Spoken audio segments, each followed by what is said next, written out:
This message is intended as a reminder that we are not licensed professionals, not psychiatrists or psychologists. If you have a serious problem, please seek professional help. The National Suicide Hotline is 1-800-273-8255. That's 1-800-273-8255.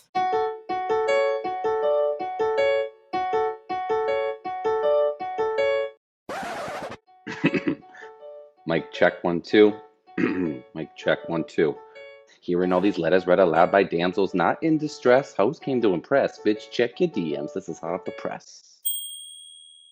Good morning, Chloe. Rise and shine. Good morning, Stormy. Let's get into it. We're so excited about today's episode. We have Mary Beth Barone on. Whoa! Yeah! It's a big deal, people. She's great. Try not to fangirl over her too much, but I am thirsty to be her friend. So there's that. Chloe is a longtime fan. And you've seen her perform live, right? I have. I saw her. It was right before the pandemic happened. Wow. I saw her. She was out here. She did 2 different shows. She did Drag His Ass. And then her and Benito Skinner do like a Cruel Intentions. Do you remember that movie? Mm-hmm. They do like a dramatic reading of it. And it's so funny to see them read it back because it's just so ridiculous. Like just the lines in it. And yeah, but their shows are always amazing, and they're doing a bunch of online shows now, so you guys should check those out. So when you saw them live, didn't you go up on stage with them or something? So I went up on stage at Cruel Intentions because how they kick it off is right after they do the reading, they like look for volunteers to, I think they say to like share secrets or like share a story or whatever. And this is the story that I always tell when someone says, oh, have you had any bad dates before? Like, what's your worst dating experience? And it actually was not a guy from an app. So a couple years back, I was in Ocean City, Maryland with a bunch of my friends from high school. And I had just broken up with a long-term boyfriend at the time. So, you know, I was like ready to get a little wild, meet some men. So I met this guy, and I'm not going to say his name just because he's still out there. Show us the receipts. I know. The receipts. Just kidding. Keep going. So I met him at a club. He was there in Ocean City, Maryland. Would love to see this club. Oh my gosh, what was it called?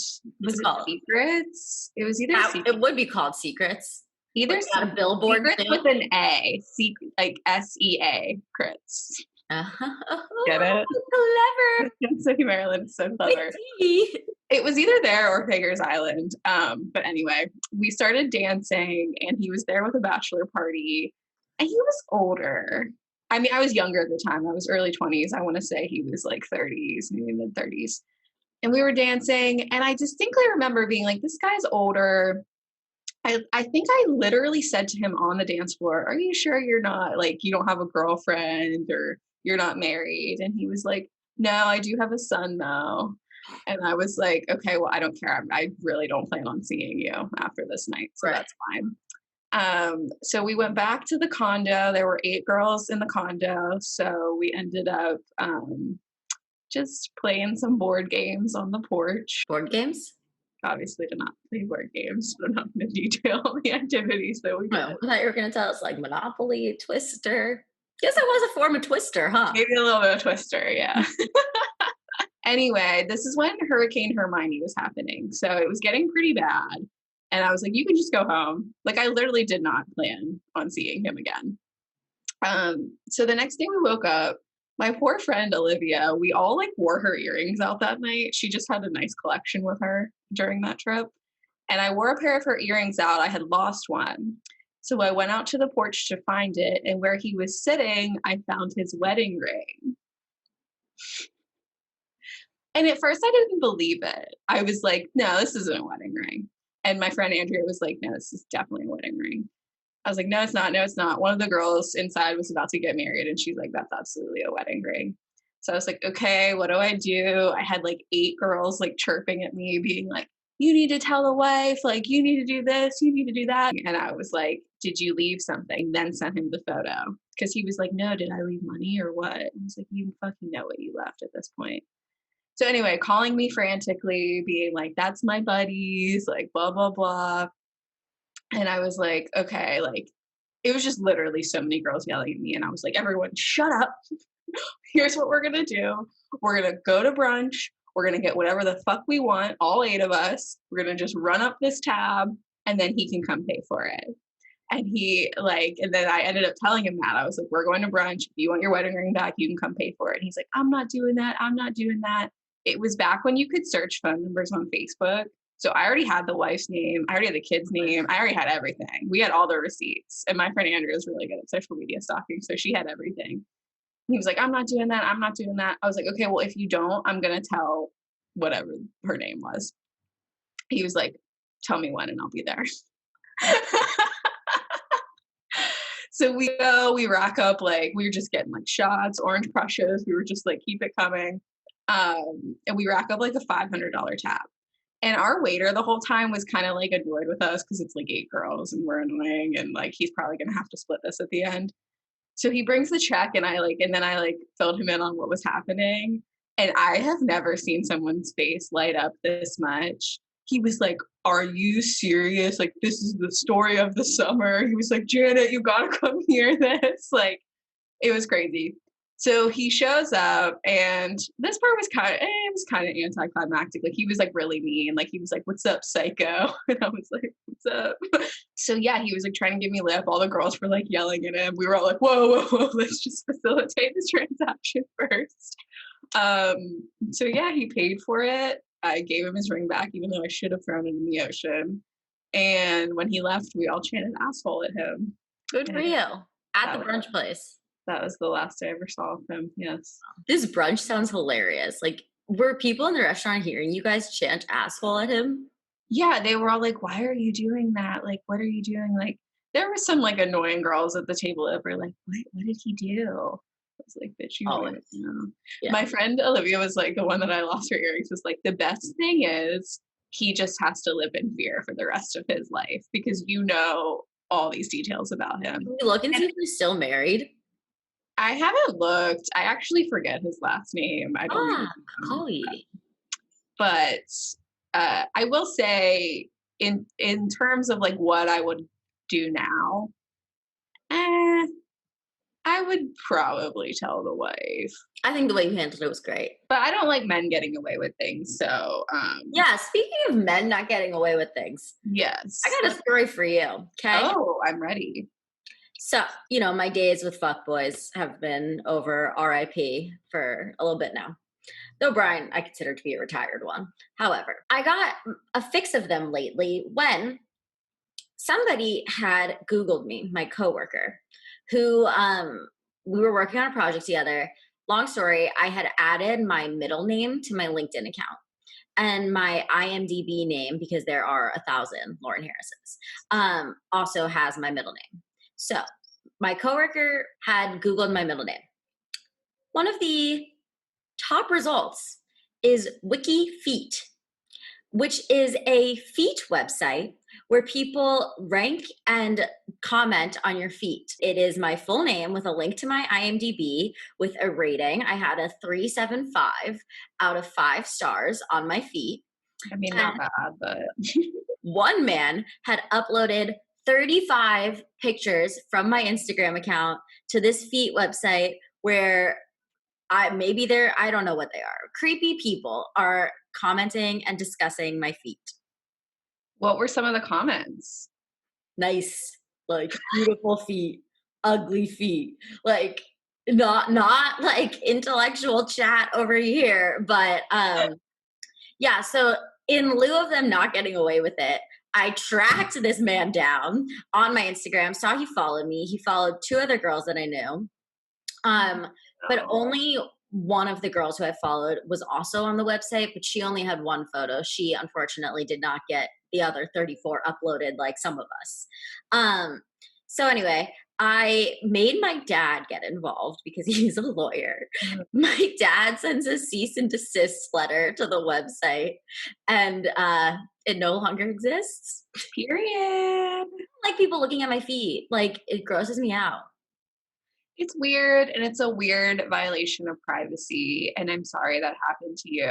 I think I did tell you the positives where you got a high ranking, and it seems like a lot of celebrities are on the site, so you're kind of considered a celebrity in the wiki feet world. I know I'm so glad that my feet are doing better than I am. you need to be like how they're hand models. You need to be like a foot model for like Steve Madden or something. Well, I did over the weekend, like, try to make light of it, but like actually feeling myself. And I was like, you guys can like have one picture of my feet because, they're famous. You sign it with your feet. Yeah. The funny part about this is, and I have officially talked too much about my feet, is that when I was a child, I had named my feet Pongo and Purdy after 101 Dalmatians. And I would refer to one like as Pongo and the other as Purdy. Which one's which? Pongo's the right one, Purdy is the left one. You're like, don't put my feet on wiki feet, but if you are, you need to give them proper attributes, okay? Yeah. Call them by their names. Well, that's amazing. Wait, what's your dad's name? Steven. We love that Steven stepped in and intervened.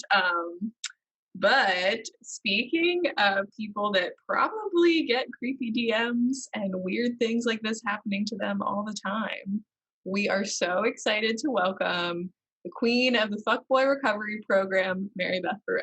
Mary Beth is a comedian and host of Drag His Ass. Thank you so much for joining us. Thank you for having me. It's a pleasure to be here. I've been a fan of you for quite some time. I feel like I first came across your content, I don't know if it was your tweets or what it was, but it was just so relatable, like unfortunately relatable, because you always talk about how guys are shitty and just how many times you've been screwed over. And I was like, I relate to this girl heavily.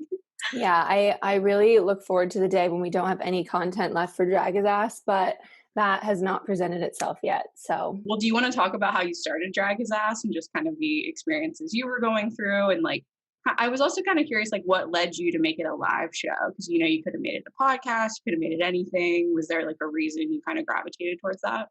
Yeah, I think so. About like a year and a half ago at this point, I was just feeling like really fed up with my cycle of dating. It felt like I would, fall for a guy who was a fuckboy, but maybe he wouldn't reveal himself till later, or he would present me with all his red flags and I would just kind of ignore them and move forward anyway. And, I had identified that as a behavior that I wanted to stop doing, but obviously like recognizing something you want to change and actually changing it, there's like a big gap between those two things. So, I felt like I would like hook up with a fuckboy, feel bad about it, feel better, feel great, and then I would do it again. So I just decided that I needed to hold myself more accountable. So I bought a whiteboard that I kept in my apartment, and it said like fuckboy free for blank number of days. And then I would keep it updated. So my goal was to get to 100, and I would post about it on social media, and people were really supportive. So I kind of realized that everybody seems to have a story that relates to fuckboys, and I knew that bringing comedians together to talk about it would be really fun. So I decided in like March of 2019 to do a live show in Brooklyn called Drag His Ass. And I guess for me, like, I just wanted to make sure that the concept worked before I decided to do a podcast or anything like that. So really, I just thought it would be like a one-off thing where I would have comedians come and talk about their experiences, and I would do, information about my treatment program to overcome fuckboy addiction and kind of what red flags to look out for. And then the show went really well. The audience was like so overwhelmingly female, and everyone just seemed really on board with the idea. So I decided to expand the show to a bigger venue, and then I started a segment called the Fuckboy Redemption, which is where I would interview someone beforehand who'd been referred to me by friends or whoever, and I would bring them on stage for like a live structured interview and try to figure out like why they are the way that they are, and not really present it as a roast so much as like we all want to heal and get better. And one thing I've definitely learned from talking to fuckboys at this point is that like they're not really enjoying it either. Like a lot of them want to change, but they've just been doing, the same thing for years and years. And so they don't really know how to like be emotionally available or like show up for people. So I think after the first or second show, I decided to start like a meme account on Instagram, which I always go back and forth on because I'm like, do we need more meme accounts? But when people DM me that they feel like supported and like they're not alone because of the post, then I always know that it's worth it. So it's definitely been a journey, but it's been fun. And I think like I've had a lot of self-discovery throughout the process. So I definitely feel like it's all been really positive. How did you convince the guys to, one, admit that they were fuckboys, and two, come on the show? Well, that's really the thing about fuckboys, right? Is that they know they know what they are. Like the ones that are in denial, and I've like come across a few, they're not fun to have on stage.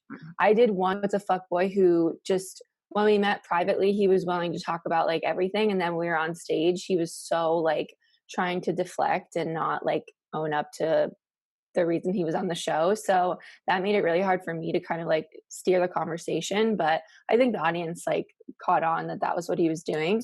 But I mean, fuckboys love attention. So it really hasn't been a hard sell. There's been like 2 people, I think, who've said no because they just didn't feel comfortable being on stage. I mean, it is in front of like 250 people when it's at Chelsea Music Hall. So it's not like a small show with like, you know, a crowd of 20.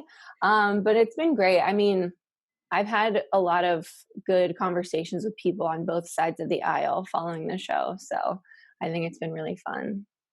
Yeah. I mean, it's different when you're on stage. I remember when you and Benny were at the Mint doing Cruel Intentions. Oh my God. Yeah.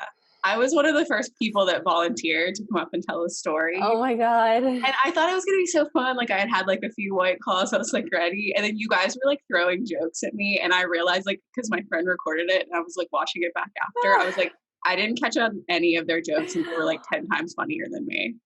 Well, it's kind of nice when like, especially when you're sitting with a fuckboy, sometimes they don't know, like they'll answer things earnestly when it's like kind of a jab. So that kind of makes it fun.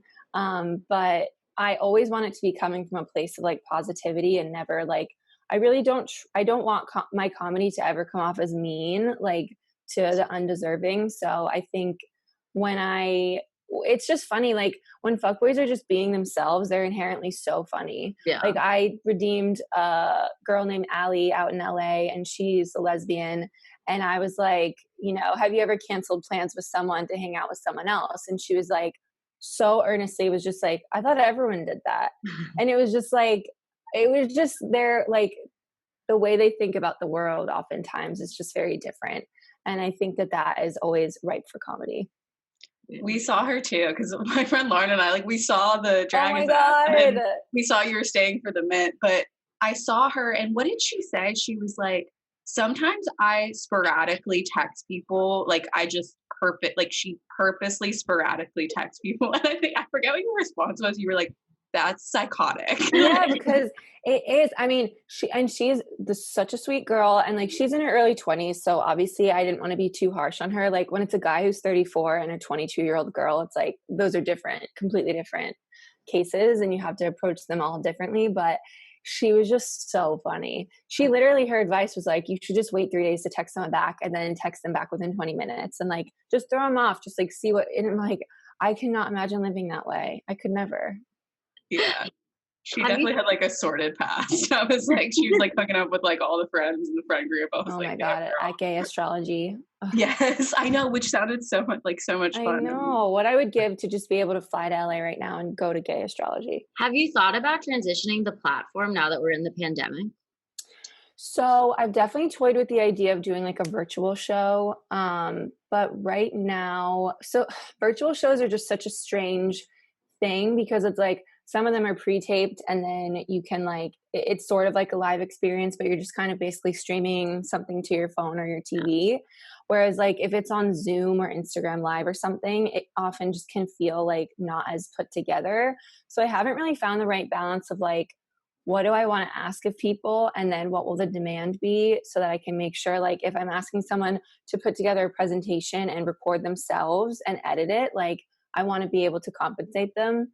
So it's kind of, I'm basically just waiting to see like how long this shit lasts. And I don't think I would do another live show until there's a vaccine. So there's got to be something in the interim, but I just haven't really figured out what it is yet. But I saw you were doing like Coming Clean and you're working on the Birdhouse. And do you have any other projects you're working on right now? Yeah, I have a couple of digital projects in the works at Comedy Central, so I'm not sure when we'll put those out, but it's been really fun to work on those kind of during the pandemic.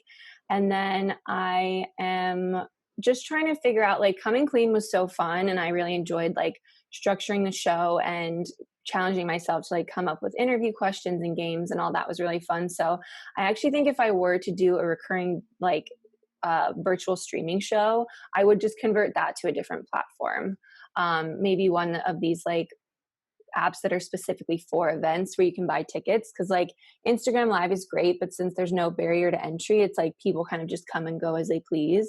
So I think it would be fun to have a show that's more like of a production. Mm. And then people pay to come, and then you can like get people more engaged. Mhm. Are you still in Connecticut right now? I am, yeah. I've been living that suburban life most of the summer, and it's been lovely.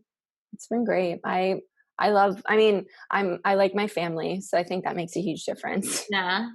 So how did you make Birdhouse happen? Like, because it looked so good. Like, did you have a cinematographer come out? Like, how did you do it? For the first one, I just filmed it on my phone, and it was so annoying because framing shots and then having to rewatch them and then redo them if you need to was just like so annoying. And I was like running around my parents' lawn in a sheer dress and underwear while like my brother's wife's family was like visiting, and I was just like, I need to get this done. So then for the second one, I knew after I put out the first one I wanted to make another one, and I decided I wasn't going to put that pressure on myself to do the parts of the project that I don't actually like, which are like editing and filming it, like, you know, holding the camera. So I reached out to someone I went to high school with. His name is Will Hart, and he's a director. And I was just like, how do you feel about doing this project? Like, it's all going to be outdoors and it'll be safe. We don't have to like get closer than 6 feet. And I think it'd be fun. And he was just like so on board with it and knew exactly what I wanted to do. And he had a great camera, so that made it easy. And he said he would edit it. So I was like, this is amazing. And he actually pushed to do a second day of shooting because we missed the sunset on the first day.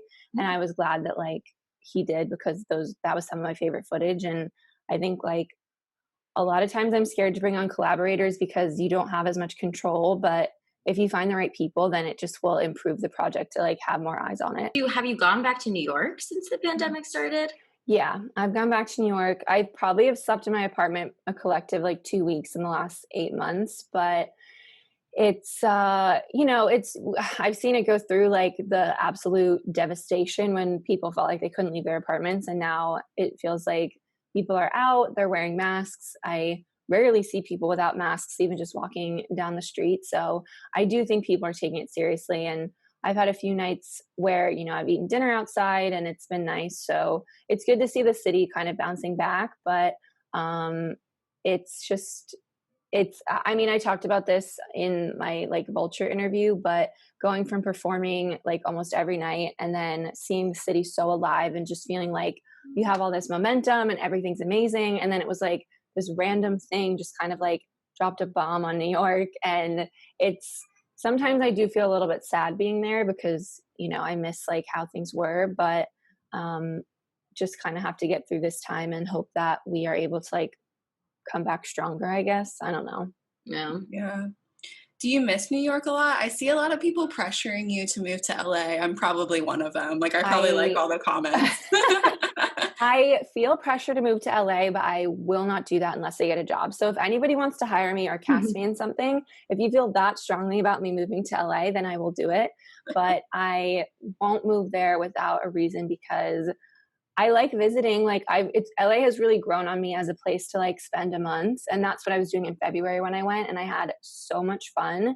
And that was the first time I went where I was like, maybe I could actually live here. But I do think like my heart is on the East Coast. Mm-hmm. And also, yeah, it's just like, I get this feeling sometimes that I can't learn a new city because I'm 29 and I'm just too old, but I know that that's all in my brain. For sure. I'm 29 too. So I feel like you can. I moved here last year. Okay, so you are living proof that it is possible. It is possible, but yeah, when I see a wrinkle in the mirror, I also like start crying. So there's that. Yeah, we are aging, which is kind of shocking, but at the end of your 20s, you kind of see the effects of that. So do you have like an estimated date that you'll return to New York, or you're just like riding it out at this point? I have been going in and out a lot to do outdoor shows and like see people, which has been really nice. But if I'm honest, probably March March. of next year. Wow. That's the plan. So it's strange to think about, but since my parents, I mean, Connecticut, where I'm staying, it's like a 50-minute drive. So it feels like I'm just kind of commuting like people did back in the old days. Yeah, makes sense. I normally live in LA, but I've been quarantined with my parents in Philly. But my boyfriend moved to New York right at the start of the pandemic. So Okay. we would have been doing long distance, but now I'm currently in New York. So So it's kind of working out. it's been okay, you know? Yeah, that's great. So we want to talk about your comedy a little bit and what you like derive your things from, because I think you kind of acknowledge your privilege in a way that's funny and not shitty, which is really hard for comics to do. So can you just like talk about like your joke writing and just kind of like the inspiration behind it?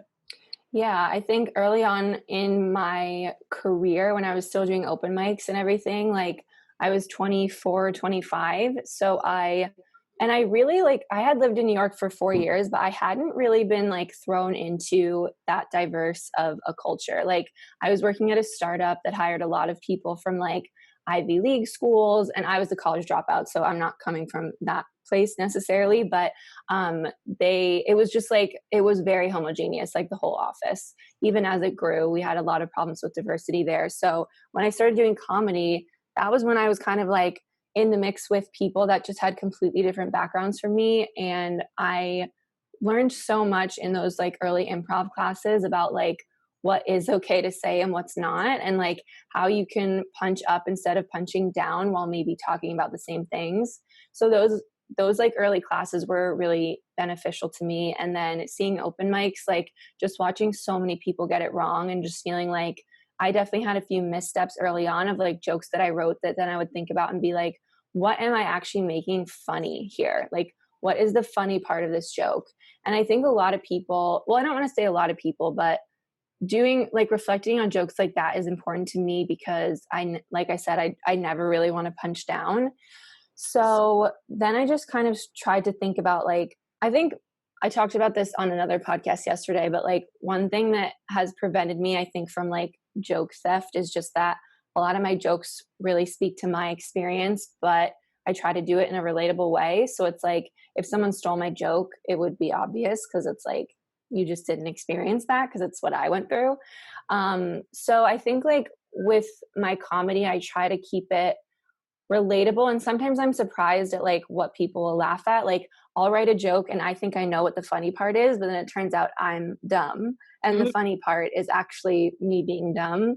So that's happened a few times, which is always like a nice surprise. But I think I really do try to be thoughtful and make sure that I'm not like targeting a marginalized group or anything like that, because although I think people who can do that well, you know, those jokes can be funny. Mostly they have to come from those marginalized groups in order for that to work. But I do see people who just kind of don't seem to give a shit. And it's like, I mean, it's a risk. It's just one that I'm like not willing to take. So I try to keep it thoughtful. Yeah. Well, and I saw it in one of your, I guess, recent live shows. You were kind of earing on the political side of your jokes and talking about like your political evolution. So Yeah. is your family now like on the same page as you, or how has that been like with the election coming up? Yeah, I'm kind of working on a bit about how my siblings and I have radicalized my parents because they didn't vote for Trump in 2016, but they have been Republican historically my whole life. So it's been really interesting to watch them kind of have to like grapple with what's going on in the Republican Party. And I was Republican through like when McCain ran. And then I basically was like apathetic politically because I was just like, these politicians actually don't really care about voters at all. And then when Hillary was going up against Trump, it was like you didn't really have the option to be apathetic anymore. So it was like kind of a crash course in just like educating myself on like actually what is going on. And obviously there's so much I still don't know, but I feel like it's been great. It's been honestly like, I don't know what I would do if my parents were like, you know, voting along party lines, because I think that would really damage our whole family. So I like commend them for being able to kind of see like through the the bullshit that Trump is always peddling. But yeah, it's weird to look back on those conversations with friends, like in high school when I was a Republican, like saying that like I didn't think global warming was real and like I was against gay marriage, and I had a lot of beliefs that I'm embarrassed of. But like I said in the joke, like I do think it was like character development, Yeah. if we can attribute it to one thing. I have some other political jokes as part of that bit, but they kind of, I just don't know if it's the right time. Mm-hmm. We'll see how it goes with the election. Well, you grew up Catholic too, and so did I. And I don't know if like the Republican Catholic thing, it seems like it almost ties together in most cases. But it's interesting too, because I'm trying to think of when I kind of broke away from those beliefs too. And I think it was in college. Yeah. But I want to talk a little bit about like your bisexuality and kind of like when you started to realize that, and like, did that kind of also shift your like political views, or, you know, when did that kind of happen? So that was about like a year and a half ago. I've always had a lot of gay friends. Like I have a group of friends from high school, and it's a handful of girls and then 2 boys, and the boys were both gay. Like it just worked out that way. And I feel very lucky and grateful because they're great. But I think like since moving to New York, I've always just had a lot of gay friends, and then doing comedy, I just felt like those were a lot of times the people that I gravitated towards.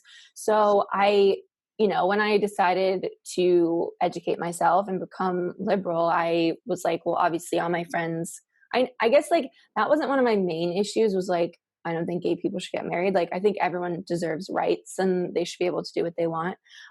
So I guess when I was 27, I met a woman and I just like wanted to date her. And it just seemed like, okay, well then I should just do that. Like there wasn't a lot of like struggling or grappling with it. And I think for me, and maybe other people feel this way, like since I didn't experience the struggle of like coming out and dealing with like judgment and dealing with like my family not accepting me, I just feel like I struggle taking ownership of that sometimes, like ownership of being bisexual, because I just feel like my experience has been so privileged and like flowery, and like I just haven't faced a lot of adversity. Whereas I think a lot of people in, the LGBT plus community have.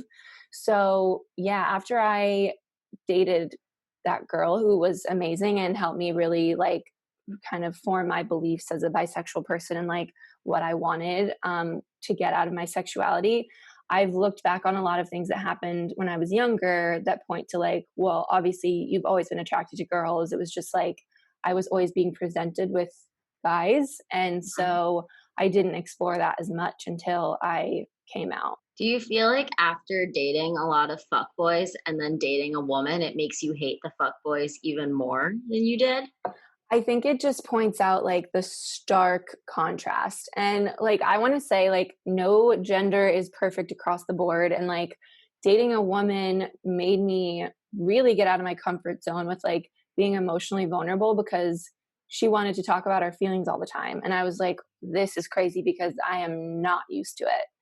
But I think it was really important for me to have that experience because it's okay to be openly emotional with people. And just because I've experienced, the opposite, where like emotional vulnerability makes you feel weak and like people have an upper hand or whatever it is, that's just like a lie that's perpetuated by the media. Well, I like what you say when you say that like anyone can be a fuckboy, because I think you've had bad experiences with girls too that you've talked about. Yeah. And then so often it happens that like, honestly, I think the fuckboy cycle is that they're so nice in the beginning. So then you're like kind of fooled and like thrown off. And like, well, they love to gaslight. Exactly. Like that's where people get tripped up, is like in those first few weeks, they're great and they want to try to get back to that. And it's like, no, this person was kind of there all along. Yeah. And you can choose, like I did time and time again, to ignore it, or you can make the decision. Like now my whole philosophy is just like, don't wait for someone to screw you over. End things with them when you want to. Like there were so many instances where I was like, well, we're still talking and we're still like talking about hanging out. So maybe I should just let this like ride this one out. And you just should never do that. Like it's not worth it. And if you take control of the situation, and I'm not of the philosophy where like there should be this big like power disparity in a relationship, but like just own your power and like end things first. You don't need to wait for them to do it. There will be someone else that comes along that you want to be with. You don't have to like stay in a shitty situation. Yeah, and I know you said something about how you got into comedy. Was it like right after a breakup or kind of like amid you were in a long distance relationship? I was in a long-term relationship, so I lived with my boyfriend and I started doing comedy, and then it was kind of like, I wasn't 22 anymore and just like willing to do whatever. And I think a lot of times in relationships, which is why I've avoided them for so long, is like I just wasn't self-actualized. So I just kind of like lost sense of self, and I just wanted to be super accommodating and, compromise is part of relationships. But what I was doing was way beyond that. And it was no fault of like the other person. I don't think it was like conscious, but I just felt like now that I had something of my own that I really felt strongly about, the relationship just could not withstand like going through that. So then we broke up, and he's great. We're still friends, and I wouldn't have done comedy if I didn't know that I had that support system, like if it didn't work out. So I'm really grateful for that relationship, but I think I was able to take a lot of things away from it that I wanted to do differently next time. That's why you're so relatable, because I just feel like there's no other feeling like kind of like falling in like or love with someone. It can really like throw off like all your dreams and goals, because you're like, oh, this is the purpose of life. And then they like leave and you're like, oh, wait, I need to go back to what I was doing before.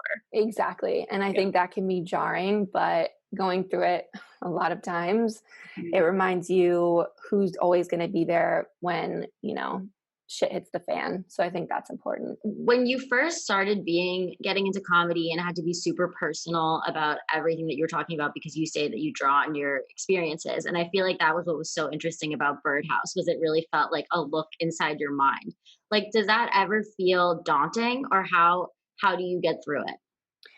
It does. And I didn't really comprehend so I'm a Gemini, so I'm like riddled with contradictions, but which is so hard and nobody's talking about it. But what I realized throughout quarantine and maybe a little bit before is like I'm so willing to talk about my like deepest, darkest insecurities, or like what I've been through or things that I've done on stage holding a microphone in a room full of strangers.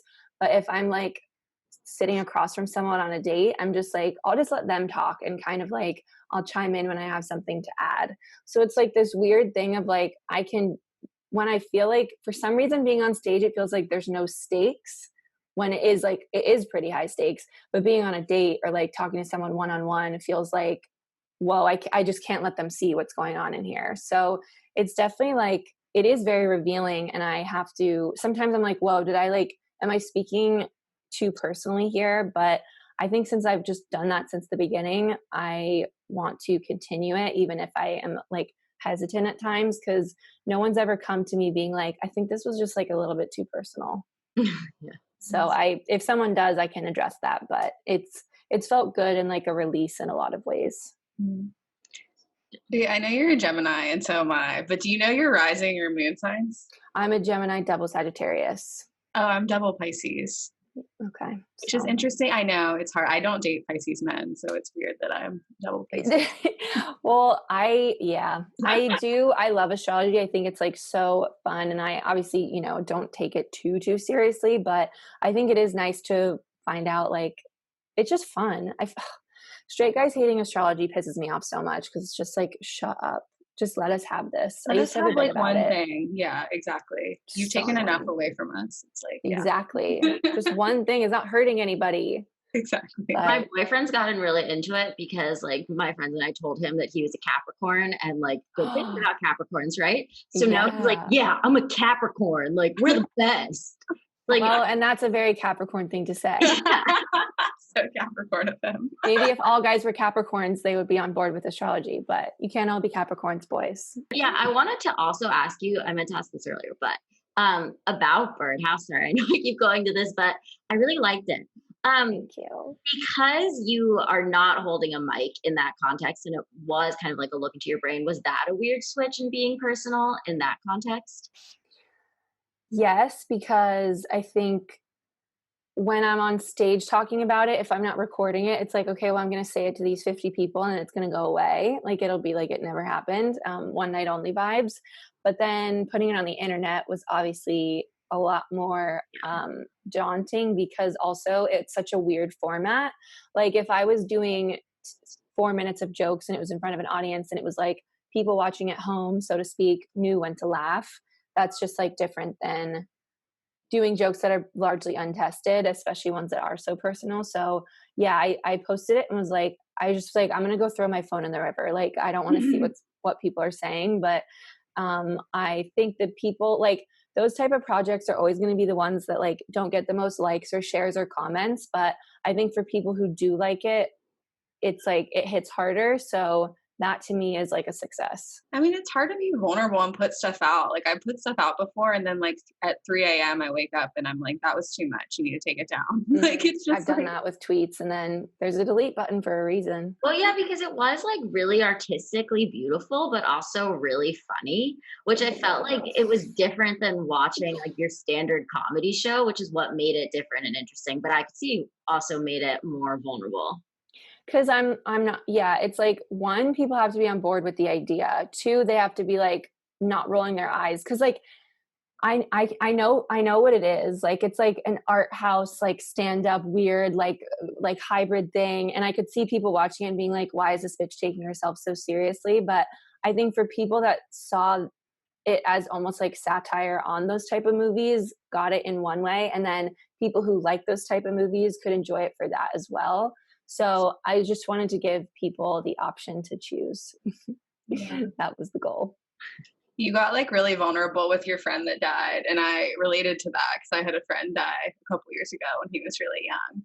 But it was very much like having to like parade yourself around and give all these speeches and like comfort all these people, and it's like, I don't know, you just did it in a really funny way that I could relate to. So I just thank you. And yeah, it's a weird time of year for me because he died almost exactly 3 years ago. So it was like at 1 year after it happened, I kind of tried to just like not think about it. But then last year around this time, I just like completely lost my shit. And so it's really like working through those emotions, especially when like everything in the world is so uncertain. But yeah, I think like I didn't want to write any jokes that I thought he wouldn't have approved of. And I think he would have liked them. So I like to spend time around like in the end of October, like rewatching the things we did together and like my favorite videos of his. And I feel lucky that we got to work together at all. So it's really nice that we have those things that I can look back on and just remember like when he was alive, basically. Yeah, definitely. So our letter writer today is dealing with her fair share of fuckboys. She says, "Dear damsels, no matter how many different types of guys I date, I just seem to keep getting attracted to fuckboys. I'm getting really tired of the same old tired advice saying that I just need to date differently or the right guy will come along eventually. I've even given the nice guys a chance and they still seem to screw me over at the end of the day. I literally gave someone who described themselves as a self-proclaimed anime nerd a chance, and he ended up ghosting me hard and then proceeding to have sex with my best friend a week after said ghosting. Yeah, like I said, it's gotten pretty bad. What am I supposed to do? Is this generation just doomed when it comes to dating? Sincerely, fuckboy magnet." Okay, that's a lot to take in. First of all, who are your friends? Because that is shitty. I think having a good support system who's going to lift you up and not sleep with people who've ghosted you is a good start towards recovery. But if you're asking my advice, I would say you need to take a break. I think the best thing you can do if you've gone through like a cycle of fuckboys that seems to never end is just like cut off the supply. Like you need to spend some time, obviously take this advice or don't, but I think spending time with yourself and figuring out what you value in people and what you value in a partner will make it easier to find someone who's additive instead of someone who's trying to take things away from you. People want like a magic solution, or some kind of database of like non-fuckboys, but that just doesn't exist. Yeah, I mean, I've said on here 7 times I'm going to take a break from dating apps. But I wanted to ask you, you said you were on Hinge and you hated it and you deleted it. Oh my God. It. I was on Hinge briefly. There would be like moments of weakness where I'd be like, okay, I'm going to get Hinge and I'm going to really like put effort into dating and I'm going to like give this a real try. And then I would go on a bunch of dates and oh my God, no, just no. They're It bad was on like, there too. And they market it as like a relationship app, but it's like, I feel like it's just like carryover from like Tinder and Bumble. Like they just like, it's just people on Tinder and Bumble who have high-res photos of themselves. That's literally all Hinge is. And maybe they work in finance, so they think that they're cool. I don't know. It's like bizarre. But one of the worst like relapses I had was someone on Hinge, and I was just like, I'm fucking done with this stupid app. I'm so sick of it. It's in a way, it takes your mind off things because you can kind of aimlessly scroll and like chat, and you feel like, okay, well, attention is nice, but what are you really putting that energy towards that you're gonna like reap anything from? If you found someone on Hinge that you date, I think good for you. You are, it's like going out to a bar and meeting someone. Like, it is rare, but yes, sure, it does happen. You're a stronger person than I am, because I could not like hang on that app. I just couldn't do it. Yeah. And I think it's just, it puts like, I don't know. I think all of them are bad. I had Bumble at one point too, and I think that app is sadistic, but Bumble's like, annoying because I feel like I actually put energy into people's profile. Like I point out something on their profile and say something that like I think is comedy gold, and then they just don't fucking say anything back. And I'm like, okay, well then fuck you. Like that's the other thing. I mean, Hinge definitely went about it differently in that you can really embarrass yourself on there in new and different ways. But because like you're putting all these like answers to questions, I think it does give you a little insight into the person. But I just can't endorse. I think if you enjoy it and you have fun going on dates and you like getting to know people, then do your thing. But if you're looking for a partner, I don't know, just work on yourself and good things will come. That's what I would say. Have you been on Raya? I had a brief stint on Raya, and if you watch Benito's Halloween special, you will hear my thoughts on Raya. So I did like a horror short film version of the Birdhouse called The Birds. It's like a mixed media kind of, it's so weird and so dark. I was like, this is like kind of like, it's just, we'll see how it's received. But yeah. Raya gets a shout out. I always feel like when people say, like, I always date the same type of person, it's something that's a you problem and not a them problem, because I just feel like if you're going to keep making the same decision over and over again, then that's a thing that you need to address with yourself. And we've talked about it before. We'll talk about it again. Having a therapist is always going to be helpful. I feel like therapy is key in all these situations. When people think they don't need therapy, I think they are wrong. I agree.